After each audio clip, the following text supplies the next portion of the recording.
Good morning, dear students. I think you all are fine. Uh, Today we are going to learn from lesson 3. The part is universal adult franchise and the right to contest.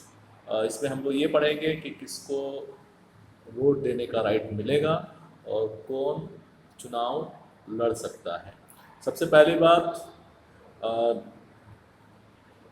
इसमें 1989 का एक समय है। 1989 से पहले जिसको जो भी व्यक्ति भारत का जो सिटीजन है यानी नागरिक है, वो अगर उसकी उम्र 21 साल है तो वो चुनाव में हिस्सा ले सकता है। इसमें कोई भी डिस्क्रिमिनेशन नहीं हो सकता, इधर on the base of race, caste, religion, gender और एनीथिंग, रिच और पुअर के बेस पे हम उस पर डिस्क्रिमिनेशन नहीं कर सकते। But when in 1989 when the government had amended, यानी सरकार, उस समय की जो सरकार थी, उन्होंने कानून में कुछ बदलाव किए और इस 21 साल की उम्र को उन्होंने 18 साल पे कर दिया। और इसमें किसी कास्ट रेस जो पहले का कंडीशन था वो सेम था, यानी यह है कि जिसकी भी उम्र 18 साल हो जाएगी, जो भारत का सिटीजन होगा उसको वोट देने का राइट्स मिल जाएगा। But our constitution makers a firm belief in the ability and worth of all adult citizens as equal in the matter of deciding what is good for the society. और ये समझ सकते हैं कि 18 साल के बाद, 18 साल जो उम्र अटेंड कर लेता है उसको ये समझ में आ जाता है कि क्या चीज़ हमारे लिए अच्छा है और क्या बुरा है, और उसके बेस पे वो डिसीजन ले सकता है। अब नेक्स्ट इसमें जो पार्ट है, who can contest the election. इसमें तो उम्र है वोट देने की 18 साल, बट इलेक्शन में, चुनाव में खड़े होने के लिए उसकी उम्र जो है वो कम से कम 25 साल होनी चाहिए। और इसमें समय समय पे बहुत सारी चीज़ों में अमेंडमेंट्स यानी सुधार होते रहते हैं। और the right to stand for election and became the representative of the people. However there are different minimum age. इसमें थोड़ा सा एज का जो वोट देने का और कंटेस्ट में थोड़ा सा चेंज कर दिया गया है। For example, in order to stand the Lok Sabha और assembly election, a candidate must have at least 25 years of age. उस समय तक, चुनाव के समय तक उसकी उम्र 25 साल हो जानी चाहिए। देयर आर सम अदर, इसके बाद कुछ रेस्ट्रिक्शंस भी हैं कि अगर, for instance, there is a legal provision that a person who has undergone prison, कुछ रेस्ट्रिक्शन भी है। अगर 2 साल या 2 साल से अधिक का अगर किसी ने जेल की सज़ा काटी हो तो भी वो चुनाव लड़ने से रोक दिया जाता है। और बट इसमें दूसरे किसी चीज़ में, चाहे क्वालिफिकेशन हो, एजुकेशन हो, चाहे इनकम हो, वेल्थ हो, या और जेंडर कुछ भी हो, उस पर इसके लिए कोई रोक नहीं है। अब आता है कि इस इलेक्शन प्रोसेस को कौन मैनेज करता है।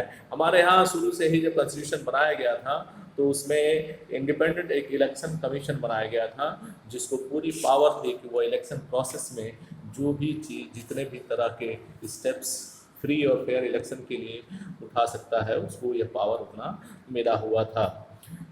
ये आर्टिकल 324 में है। These words in the constitution are very important to give the election commission decisive role in virtually everything to do with the elections। और इस आर्टिकल 324 में उसको सारे पावर्स हैं, और इस पावर से उस इलेक्शन प्रोसेस में कोई इस पर रोक नहीं लगा सकता। Commission, the Supreme court has agreed with the interpretation of the constitution. और ये हुआ कि इलेक्शन कमीशन के कितने पावर हैं और वो सही तरीके से डिफाइन कौन करेगा, सुप्रीम कोर्ट, अगर कोई डिस्प्यूट होता है तो। To assist the election commission of India, there is a chief election commissioner in every state। और क्योंकि एक ही इलेक्शन कमिश्नर हुआ करता था पूरे इंडिया में, और इतने बड़े एक कंट्री में इलेक्शन कराना एक आदमी के बस का नहीं था, इसीलिए सारे स्टेट्स में एक एक इंडिपेंडेंट इलेक्शन कमीशंस होते हैं, जो वहाँ के चुनाव के समय में, चाहे लोकसभा में, चाहे जो भी चीज़ों में, वो चुनाव को प्रोसेस में करते हैं। As we shall study in the chapter on local government, the state election commission was independently of the election commission। अगर लोकल चुनाव है, चाहे वो ग्राम प्रधान का चुनाव है या फिर कोई जिले का चुनाव है, जिला परिषद का चुनाव है, उसमें इंडिपेंडेंट इलेक्शन कमीशन अपने हिसाब से चाहे तो कोई भी डिसीजन ले सकता है। अब आती है एक बात कि इलेक्शन कमीशन में मेंबर्स कितने होते हैं। पहले ये मेंबर्स एक हुआ करता था, यानी एक ही चीफ इलेक्शन कमिश्नर होता था, बट 89 के इलेक्शन से कुछ दिन पहले इसमें एक और आदमी को इसमें दे दिया गया, यानी 2 लोग हो गए। बट 89 के बाद ये फिर सिंगल हो गया, और 1993 में आने के बाद 2 इलेक्शन कमिश्नर अलग से बैठाए गए, और एक चीफ इलेक्शन कमिश्नर और 2 अलग से इलेक्शन कमिश्नर, और ये मिल के 3 हो गए, और मल्टी मेंबर हो गया, multi member and has remain multi member since then. और आज तक ये मल्टी मेंबर है, यानी 3 इलेक्शन कमिश्नर होते हैं। Initially there are many apprehensions about a multi-member commission. There was a sharp difference of opinion between the chief election commissioner and the other election commissioners about who had much power. अब इसमें दोनों के बीच में difference बहुत कम के बराबर है, लेकिन कुल मिला के ये है कि जो सोल पावर है, मेन पावर जो है वो चीफ इलेक्शन कमिश्नर के पास ही होता है। The matter had to be settled by the Supreme Court. जब ये डिस्प्यूट खड़ा हुआ तो इसको सुप्रीम कोर्ट ने इस मैटर को सॉल्व किया। Now there is a general consensus that is the multi member election commissioner is more appropriate, his power is shared and there is a greater accountability. और बाद में ये समझ में भी आई कि एक आदमी हो सकता है कि किसी पार्टी के फेवर में कोई काम कर दे, बट अगर 2 और रहेंगे तो हो सकता है कि वो ये चीज़ ना कर पाए, और वो ज़्यादा जिम्मेदार कमीशन जो है इलेक्शन कमीशन, वो ज़्यादा जिम्मेदार दिखे। The election commissioner is presided over the election commission but does not more powers than the other election commissioners. The CEC and the 2 election commissioners have equal powers, और चाहे chief election commissioner हो, जो बाकी 2 और election commissioner हैं, उनके power लगभग बराबर हैं। All decision elections are collective body, और किसी भी डिसीजन को लेना होता है तो तीनों को मिल के उस पर एग्री होना पड़ता है, या सहमति। They are appointed by the, ये भी एक कॉन्स्टिट्यूशनल पोस्ट है, और ये प्रेसिडेंट ऑफ इंडिया इसको अपॉइंट करता है on the council of minister, जो भी उस समय पार्टी की गवर्नमेंट होगी उसके एडवाइस पे। It is therefore possible for a ruling party to appoint partisan a person to a commissioner who might favour them. इसलिए यहाँ पे थोड़े चांस बढ़ जाते हैं कि रूलिंग पार्टी जो है अपने फेवर में इलेक्शन कमीशन का यूज़ कर सकती है। This fear is like many to suggest that procedures should be change, और इस डर से आज भी इलेक्शन कमीशन के ऊपर बहुत सारी उंगलियां उठती रहती हैं, और बीच बीच में आवाज़ उठती रहती है कि इस प्रोसीजर को चेंज कर दिया जाए। Many person have suggested that different methods should be followed that might consult with the leader of opposition. कुछ लोग ऐसे भी हैं जो इस सुझाव देते हैं कि अगर इलेक्शन कमीशन को अगर अपॉइंट करना है तो जो अपोजिशन की पार्टी है उससे भी सुझाव लिया जाए, और चीफ जस्टिस से भी कुछ एडवाइस लिया जाए for the appointment of CEC and election commissioner. The constitution show the security of the tenure of the, constitution ने इनको सिक्योर किया है कि ये कितने साल तक सर्विस में रह सकते हैं, यानी पोस्ट पे रह सकते हैं, और इनका जो मैक्सिमम जो ईयर्स है वो 6 ईयर का है, यानी एक इलेक्शन कमिश्नर 6 साल से ज़्यादा नहीं रह सकता, और एज जो है वो 65 से अधिक नहीं होनी चाहिए। तो जो पहले आ जाएगा, अगर 6 साल सर्विस पहले आ जाएगी तो रिटायर हो जाएगा, अगर 6 साल सर्विस उसकी नहीं हुई है और 65 का एज उसने अटेंड कर लिया है तो उसे वह हटना पड़ेगा, यानी रिटायर होना पड़ेगा। The CCR are removed before the expiry of the term of the president of the houses। अब इनको हटाने का क्या प्रोसेस है? नियरली 2/3 मेजोरिटी चाहिए दोनों संसद से, चाहे वो लोकसभा हो और चाहे राज्यसभा से 2/3 मेजोरिटी चाहिए एक इलेक्शन कमिश्नर को हटाने के लिए, और ये पॉसिबल नहीं है, और ये कभी आज तक हमारे इंडियन पूरे 70 ईयर्स के इस पूरे रिपब्लिक में ये आज तक नहीं हुआ है। अब आते हैं कि इसके पावर्स क्या है। Wide range of powers, many preparation update voters, समय समय पे या नए वोटर्स जो 18 साल के एज अटेंड कर रहे हैं उनको ऐड किया जाता है, और जो लोग मर चुके हैं उनके नाम को वोटर लिस्ट से हटा दिया जाता है। और it is also determine the timing of election, ये चुनाव का समय घोषित कर डिसाइड करते हैं, प्रिपेयर्स फॉर इलेक्शन, अपने को चुनाव के लिए तैयार करते हैं। The election schedule include the notification, इसमें क्या क्या है, सबसे पहले सूचना जारी होगी, उसके बाद नॉमिनेशन यानी लोग अपना नामांकन करेंगे, फिर उसके बाद लास्ट डेट ऑफ स्क्रूटनी, कौन कौन अपना नाम वापस ले सकते हैं, लास्ट डेट ऑफ विड्रॉल, उसके बाद डेट ऑफ पोलिंग, किस दिन चुनाव होगा, किस दिन काउंटिंग होगी और किस दिन रिजल्ट का डिक्लेरेशन होगा। ड्यूरिंग दिस एंटायर प्रोसेस, इतना सारा लंबा प्रोसेस है, लगभग 2 से 2 महीने का प्रोसेस होता है, 2 से 2.5 महीने का होता है। ये डिपेंड करता है कि उस समय कंट्री की कंडीशंस क्या है, और इस पूरे प्रोसेस में जो पूरा सोल पावर होता है वो इलेक्शन कमिश्नर के हाथ में होता है।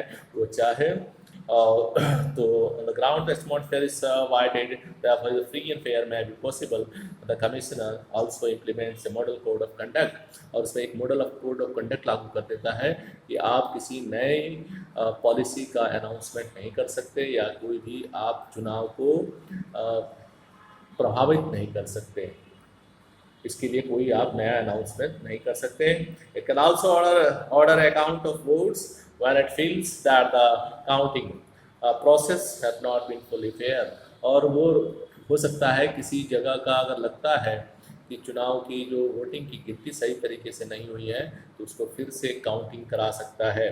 The election commission accords recognition to political parties and puts allot system to each of them, और यही पार्टी को सिंबल देती है, और उसके बाद कि कौन सी पार्टी किस सिंबल पे चुनाव लड़ती है। सिंबल का मतलब यहाँ पे जैसे मान लीजिए बीजेपी का जो सिंबल है वो कमल का फूल है, और कांग्रेस का हाथ का पंजा है, समाजवादी पार्टी का साइकिल है, तो ये एक सिंबल अलॉट करने का काम जो है वो इलेक्शन कमिश्नर करता है।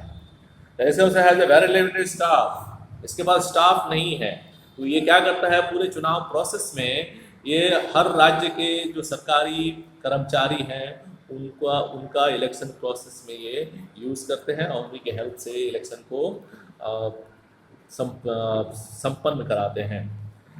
Full control over them the election transfer officer, और इस पूरे प्रोसेस में उसका पूरे हर कर्मचारी पे उसका कंट्रोल होता है। वो अगर लगता है कि कोई कर्मचारी ठीक से काम नहीं कर रहा है तो उसका ट्रांसफ़र कर सकता है, अगर कोई किसी का ट्रांसफ़र रोक सकता है।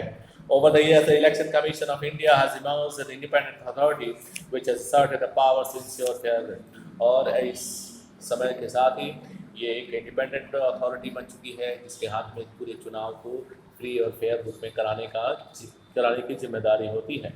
It has acted in an impartial and unbiased manner in order to protect the sensitive electoral process, और समय समय पे नई नई चीज़ों को उसमें प्रोसेस में ऐड करता रहता है कि चुनाव की जो सिस्टम है वो सही तरीके से काम करे। In the past 65 years 16 Lok Sabha decisions have been held, और इस लगभग 65 years यानी आज से पहले 65 years में 16 लोकसभा के चुनाव हो चुके हैं, और कभी कभी देश में ऐसी भी कंडीशन रही है कि जब चुनाव के प्रोसेस को रोकना भी पड़ा है, और या तो पोस्टपोन करना पड़ा है, या कहीं का चुनाव करा के दूसरे चुनाव को रोकना। इसमें एक सबसे बड़ी घटना हुई थी 1991 में, जब चुनाव का प्रोसेस शुरू हो गया था बट अभी चुनाव नहीं हुआ था, और उस समय के जो एक्स प्राइम मिनिस्टर थे राजीव गांधी की हत्या हो गई थी, जिसकी वजह से चुनाव को पोस्टपोन करना पड़ा था। इसके अलावा गुजरात में 2002 में दंगे हुए थे, जिसकी वजह से वहाँ चुनाव प्रोसेस कराना मुश्किल था, इसलिए वहाँ भी पोस्टपोन हुआ था। और इसके अलावा जम्मू कश्मीर में भी कभी कंडीशन ख़राब हुई थी, जिसकी वजह से वहाँ चुनाव को कुछ समय के लिए टाल देना पड़ा था। नेक्स्ट पार्ट में जो है लास्ट पार्ट है, हम उसमें देखेंगे कल कि इलेक्टोरल में रिफॉर्म्स क्या क्या हो सकते हैं, यानी पूरे प्रोसेस में जो इलेक्टोरल सिस्टम है उसमें और क्या सुधार की ज़रूरत है, क्योंकि पूरा हमारा जो सिस्टम है वो डेमोक्रेटिक है, और डेमोक्रेसी एक ऐसी चीज़ है जहाँ पे हमें निरंतर यानी कंटिन्यूअस हमें अपने अंदर सुधार की ज़रूरत है, और डेमोक्रेसी अपने आप में बचाना भी एक अपने आप में चैलेंज है। और इसी तरह ये कहा जाता है कि डेमोक्रेटिक सिस्टम जो है वो नेवर एंडिंग चैलेंजेस है, यानी हमने एक चैलेंज को पूरा कर लिया तब तक पता चला कि कोई दूसरी चैलेंज हमारे पास आ गई, और समय समय पे इसमें और भी चीज़ों को सुधार करना या ऐड करना या पुरानी चीज़ों को हटाने की ज़रूरत पड़ती है नेक्स्ट अगले टॉपिक में।